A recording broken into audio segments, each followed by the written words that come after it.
But life is really amazing, and we've got to be thankful for it, because, like, there's somebody right now that hasn't smiled in 3 years out there that is smiling for the first time in 3 years.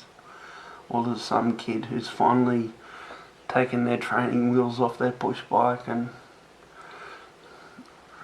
That's beautiful. Is it?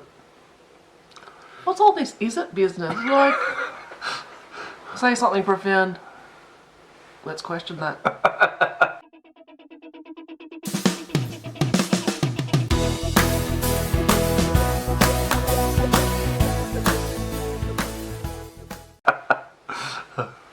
I'm sorry, Bob, I didn't realize... I've got to give you a break, do I? Yeah. Break or break down.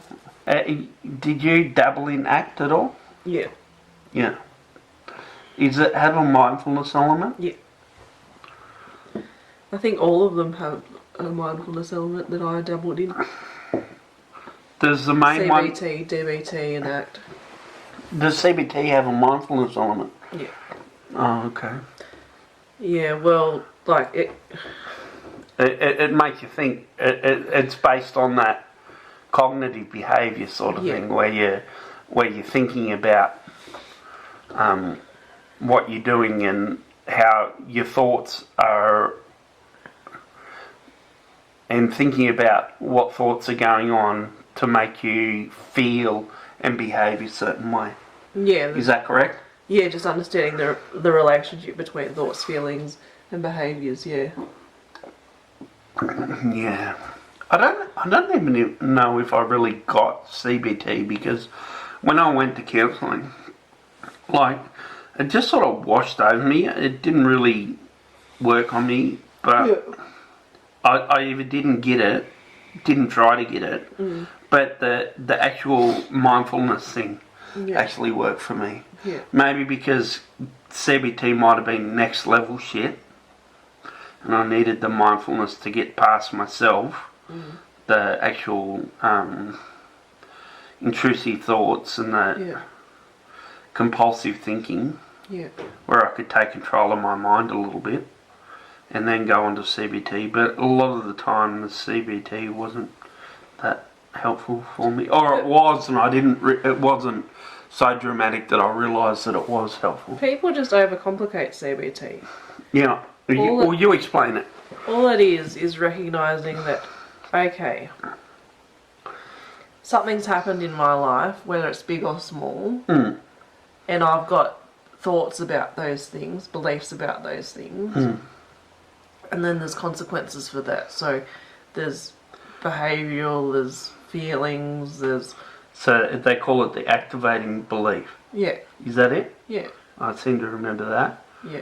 And then that'll lead you to act or feel a certain way, and it's about challenging that belief that led you down that path. Yeah. Maybe it's because I'd already gotten past that stage, and it wasn't about that, it was about an uncontrolled mind. Yeah. Yeah. I think mindfulness is harder than CBT. Yeah. Probably it works so... And CBT can be a very theoretical concept, and mindfulness is a very practical, practiced thing. Yeah.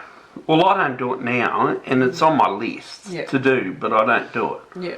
Like, I sat down to do it the other day and then realised I sat on the floor, like with my little threefold cushion thing. Yeah. And I realised I had music on it, and realised, well, the way I meditate, you don't have music on because that's a distraction. You're thinking about the music. So by the time I hopped up and turned it off, my session was over. Yeah. But, it's like, but when I needed it, it was there, and it had a marked, immediate impact. Yeah. And made a huge difference, but it was probably because how fucked up I was at the time. Yeah. Yeah. And so, just moving on to what I was saying before. Okay. CBT. Yeah. And so it's about recognising that there's that's beeping out soon. That's alright, it'll restart naturally. And it'll just have 5 minutes to go before it stops. Okay, well, you keep talking. I'll try not to interrupt. It's trying to work out what's the evidence for you're thinking the evidence for and against those thoughts that you have. Oh, okay, yep. To try and work out, okay, is this an actual real is this a real belief? Yeah. Is it a true belief? Yeah.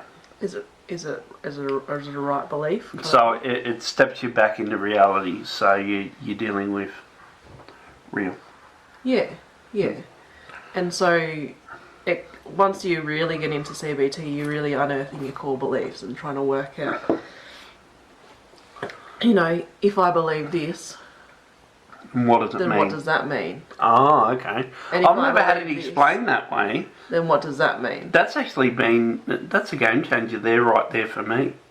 The way you said that. That I can use that methodology to come back to the Core belief. Yeah, come back to the core belief through deduction Yeah. of what I'm not being realistic about. Yeah.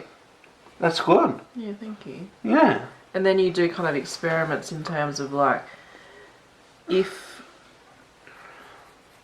kind of do thought experiments in terms of if this happens, then what's that's where that kind of 10 unhelpful thinking styles kind of comes all into play with CBT as well, because you can do thought experiments and go, if I think in these ways, what's the outcome? Like if I, for example, catastrophize, what's actually realistic? Like what am I thinking could happen, but what is the most realistic thing that will happen, and what does happen? Like you do little experiments and you try and work out things and.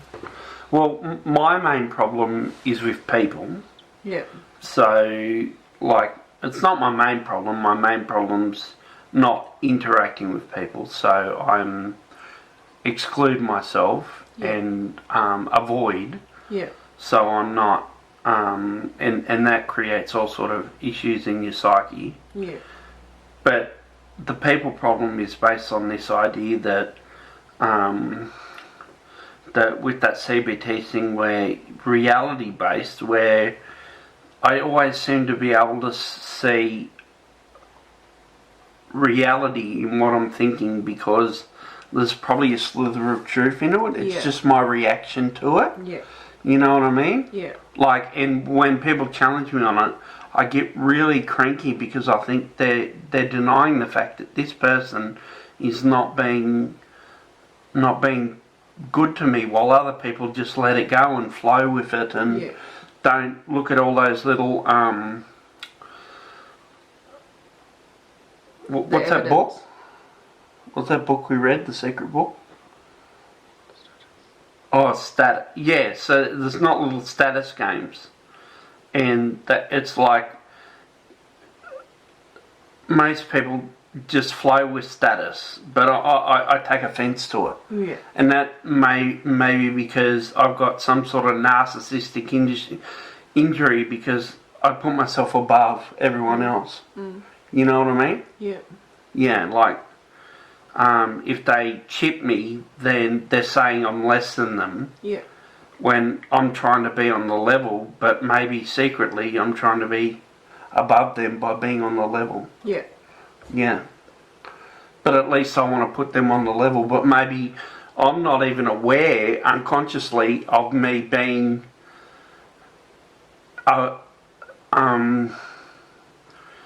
playing that game in such a way that I put myself above people and not realise it. Mm. Yeah. Because the way I see it is always on the level. You speak like real and you're honest and you know. Yeah. And people never meet me at that, you know what I mean? No. So, yeah, I don't know. No, that makes sense. Yeah. I think that's very true. Yeah.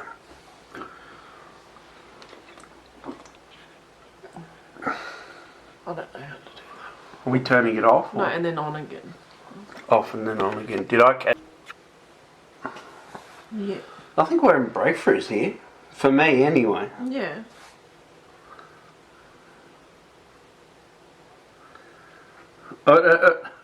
The problem was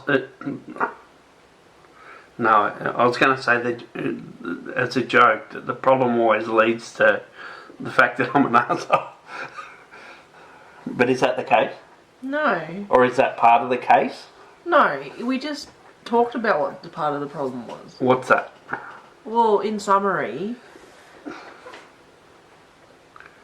it's a power play, Yeah. a status game, Yeah.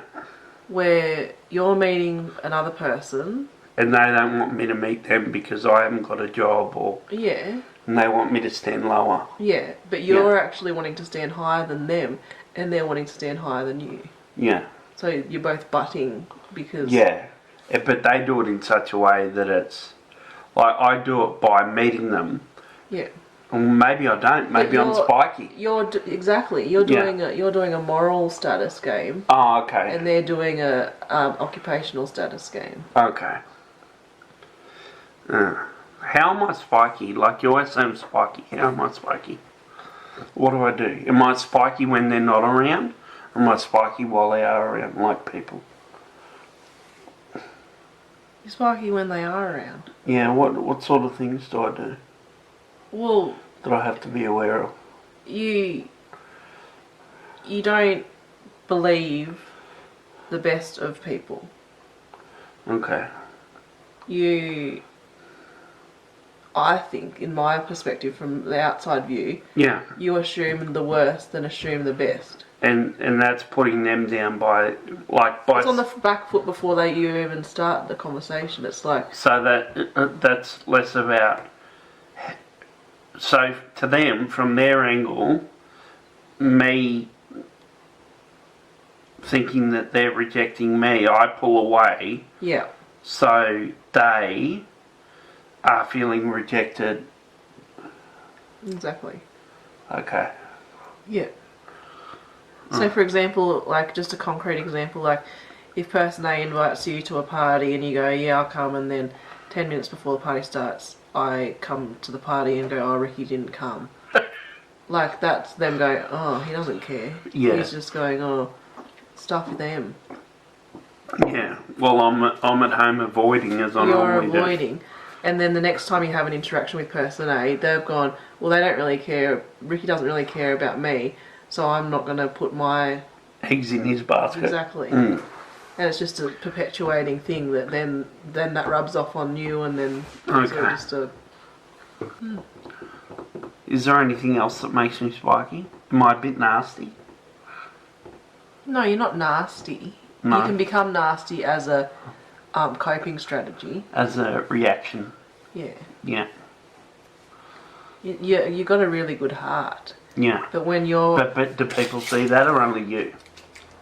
No, I think people see that. Oh, okay. But you don't often show that to people because just by will of not being around them. Like, they don't have an opportunity to see it. Yeah. But what about these people who like to frame me as sort of a suspicious, sort of dodgy character?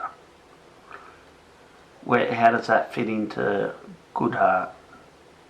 I don't see that.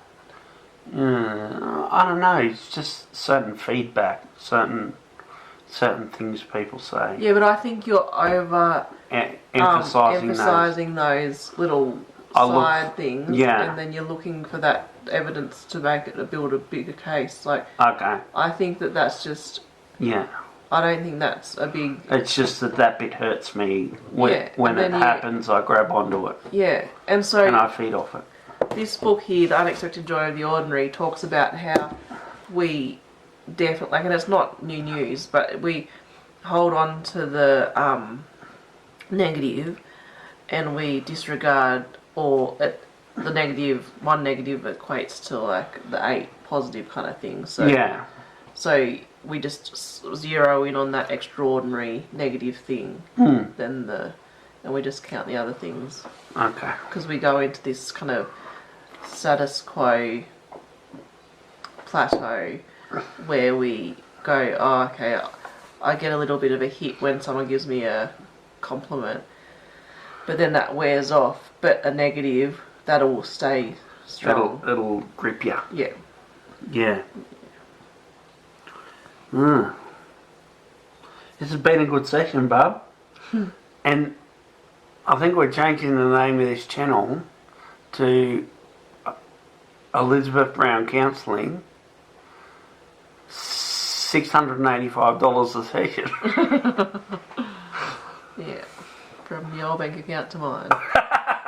And then back again when I need money. So I'm reading from the Atlas of the Heart, Brene Brown's latest. Mm-hmm. Not necessarily greatest, but latest. And so I'm up to the well, not up to, but I'm just reading the section that says places we go when we compare, and it talks about comparison, admiration, reverence, envy, jealousy, resentment, Shadenfreude, and Freudenfreude. Freudenfreude. Yeah, and Love it. I wanted to talk about Shadenfreude and Freudenfreude. Freudenfreude, yeah. So Shadenfreude is a compound of the German words. Isn't it Shadenfreude? Oh, is it? I think so. Schadenfreude. Is it? Does it mean where you want to? You're happy to see other people get taken down a notch and hurt? Yeah. Yeah. I'm pretty sure it's Shadenfreude. Oh, okay, Schadenfreude. It's pleasure or joy derived from someone else's suffering or misfortune. Yeah. But then Freudenfreude is the opposite of Schadenfreude. It's the enjoyment of another's success, which is a subset of empathy. Yeah. Yeah. So in an intervention designed by researchers to increase Freudenfreude, they coined two new terms to describe behaviours that were very effective.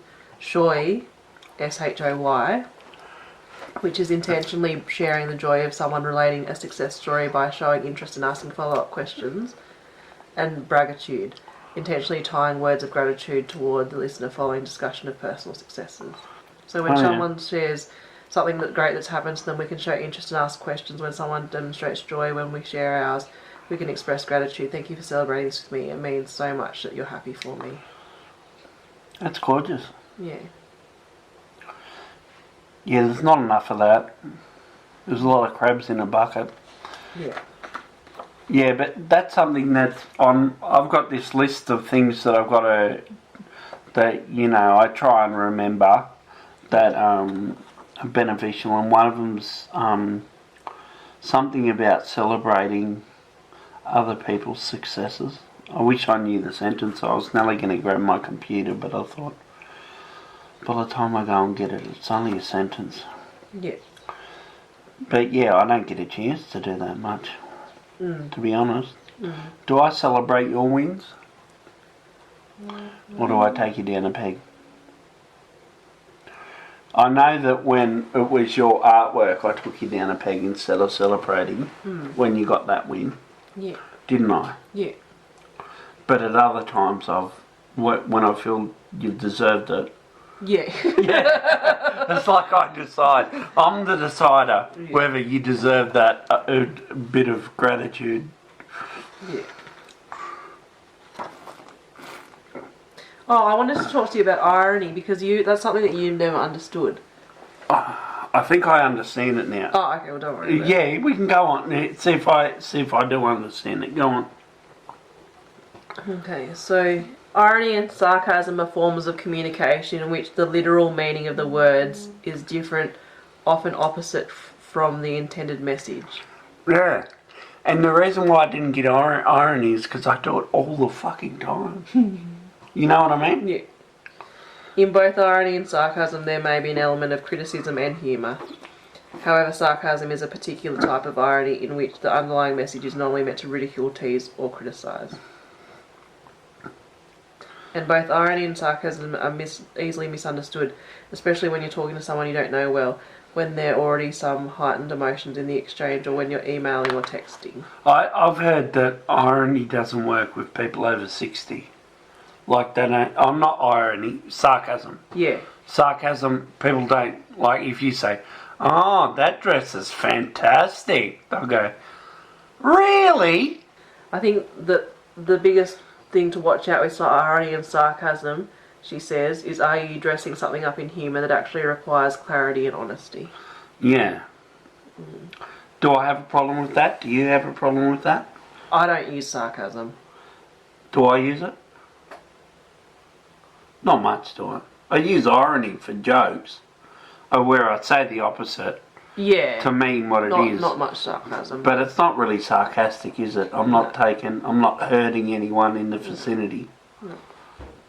I'm usually taking the piss out of something else in life or some type. It's a lovely book, but like the cover, it's very beautiful. I wish I could get my books to be raised text, where they have a bit of a lump on the text. My books are a bit flat. You have to be a real author to get that done, not just a self-published this author. book costs, retail is 40, is it? $45. Yeah. Yeah, it's a really nice book, but I paid $24 for it because I got it at Kmart on Kmart sale. Not sale, but on at Kmart. I wish I could do artwork like that. You can do artwork like that. Yeah, if I spent my life, I don't know, I look at artwork like that and I think, I can't do that. I've seen you do artwork like that. I don't know. Not with that precision. This author did her own artwork for that. Really? Yeah. Oh, that's gorgeous. You are very much gorgeous. I love you. Love you. What are we doing, Mum? I think you've had some breakthroughs and... Yeah. I think I can have a think about it. Maybe step out into the world. Yeah.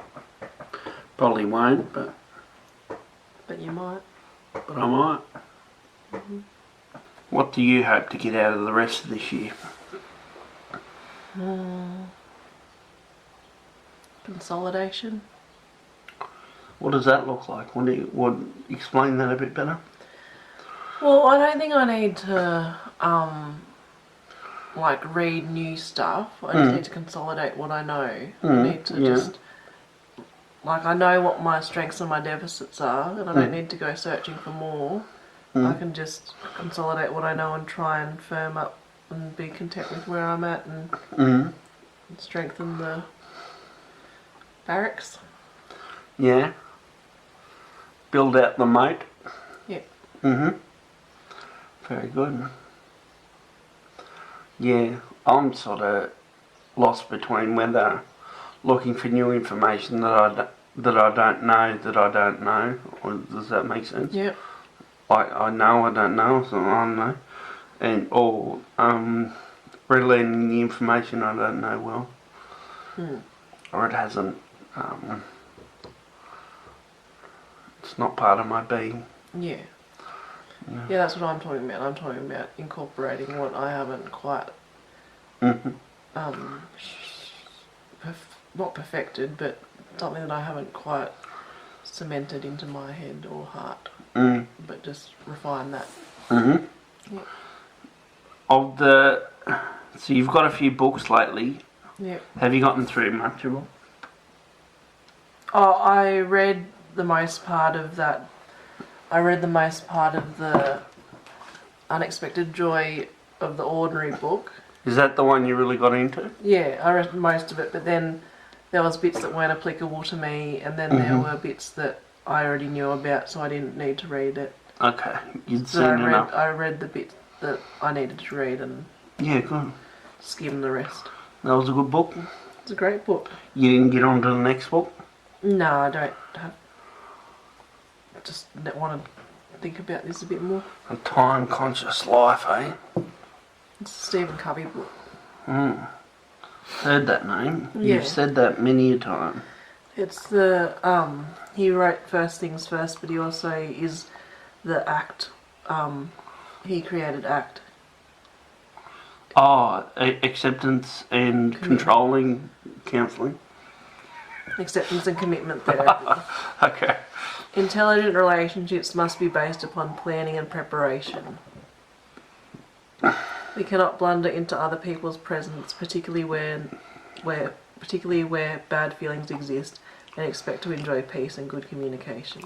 Oh, maybe I need to read this book. Yeah, actually, I got this for you not because of the content, but because I wanted to show you this book because it looks like it's laid out like how you lay Yeah, that looks like a Ricky book. That's what I literally, I forgot what was inside the book, but I remember picking it up and going, I want to show Ricky another book that is the way that you write books, in terms of Just chunks. just pages. Chunks of information. A sentence Get straight to the point. per page. But yeah, we cannot blunder into other people's presence, particularly where bad feelings exist, and expect to enjoy peace and good communication. Intelligent relationships must be based upon planning and preparation. If we were to unpack that, Yeah. going back an episode, Yeah. which hasn't been released, but it will be by the time this is, Yeah. I was talking about difficulty in relationships. Yeah. How would you apply that situation to Yeah. this? It's a very helpful thing. It's a great quote for that. Mm. Intelligent relationships must be based upon planning and preparation. So what I understand that to be is, and similarly, we cannot blunder into other people's presence, particularly where bad feelings exist, and expect to enjoy peace and good communication. It's So recognising that you can't just fall into a conversation with someone that there's already bad blood there's animosity there. Yeah. and expect that it's going to be all rosy. Yeah, yeah. You have to actually have planning and preparation. Like you And have to deal with it. Yeah. You can't gloss over it and hope that. It'll all just be rosy because for no reason. Yeah. The problem in this situation is I can do all the planning, but I don't feel like. I feel like I'm the injured party. You know what I mean? Mm. So it's difficult because it's like, because it's not that I want to rubbish relationships in my life. I want to keep them because I don't have many. Yeah. Because I've rubbished them in the past. Yeah. And it's left me isolated. Yeah. But so I've got to be prepped.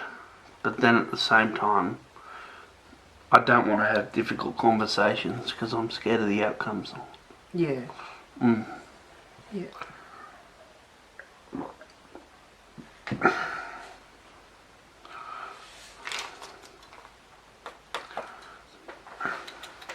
So getting back to the important things, when we look at attitudes towards women, do you think they've improved as a whole?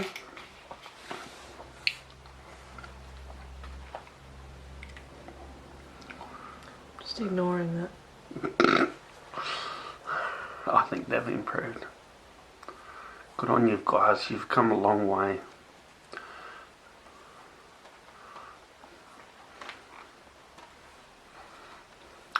Get the shackles.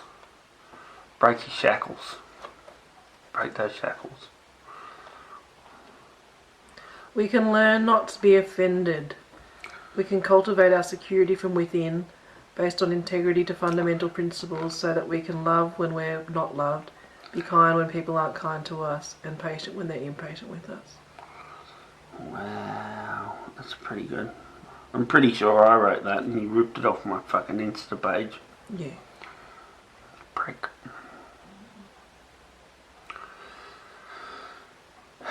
Yeah, it's easier said than done, isn't it? You got to be at that stage, and sometimes I feel like I'm on a pretty high level, but when it comes to people undermining me, I am very vulnerable because of my past. Mm. Yeah. Yeah. But you're good with that stuff because you don't get people undermining you, do you? Don't know. I'm too dumb to realise. You're just happy enough that you don't have to contend with that sort of shit, and that keeps you out of the making. You develop lenses to see through that are unhealthy. Unhealthy. Unhealthy lenses. I do.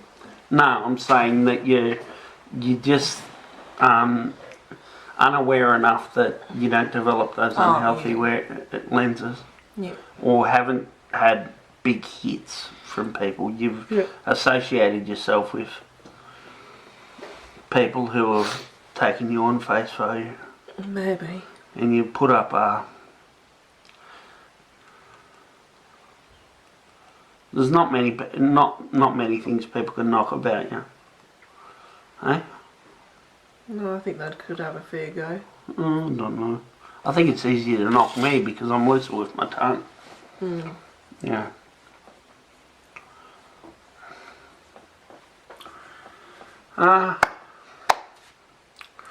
Let's pray. No. Can I read a little bit more from this? Alright.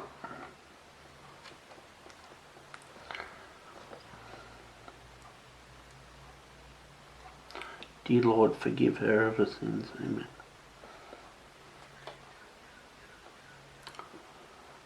Dear Lord, help me to watch my tongue. Amen. While we must learn from good examples and always keep in mind the bigger goal, we must compare ourselves only with ourselves. We can't focus or base our happiness on another's progress. We can focus only on our own.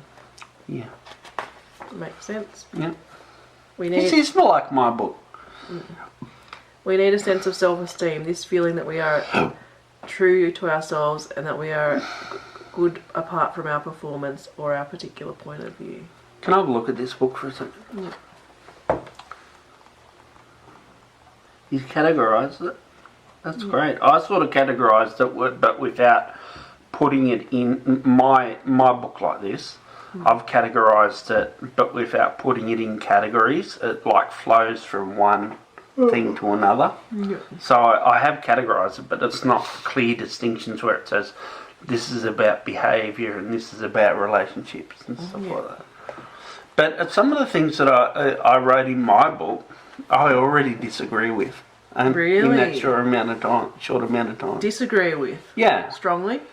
Oh, I think it's healthy to think that way to a point. Like a lot of it is very don't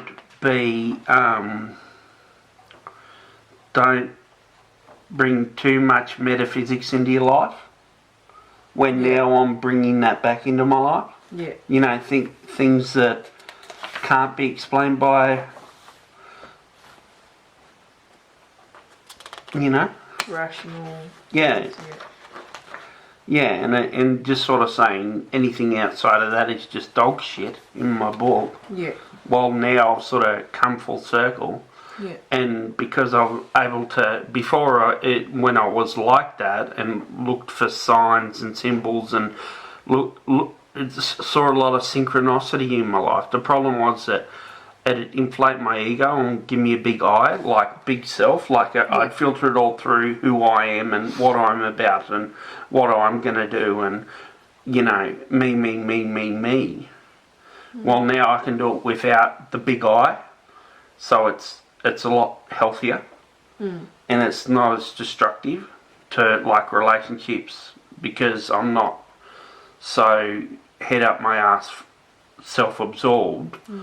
But also I'm not getting delusional due to my illness, that I'm getting outside the world where I'm not functioning because I'm thinking about how I'm very important to the scheme of things. But there's still an element of that in my reality where I want to do big things but don't have the resources or the platform to do that. So it's like throwing shit against the wall and hoping to create a fucking masterpiece. Do you think you've got long COVID, or do you reckon that just the cough's hanging around? Yeah.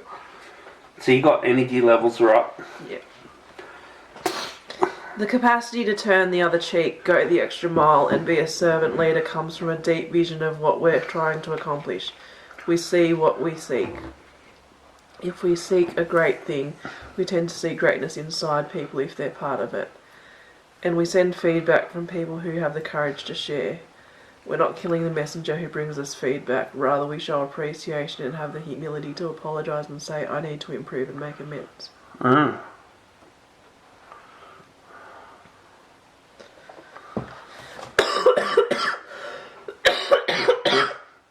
Yeah, I should probably read that book because it's in manageable chunks that I can, like, the problem with a book with page after page of information, you can take a small snippet and think about it for 4 hours, you know what I mean? Yeah. So a book like that's good for me. because I like to I'd rather get to the core of it and then expand on it through my own mind rather than I mean, it's good when I do read a book and they unpack it and show all the complexity of it, so I understand it. But I don't do that, so I'm better off with something like this. Well, he's an intelligent guy. Yeah. Thanks for watching. Like and subscribe. Don't forget to hit that bell. On the next show, we'll be talking about Vegemite. Has it got dead people? Has it got dead people in it? Let's find out. Can't wait. Is that stupid? Yeah. Do you want me to do it again? No.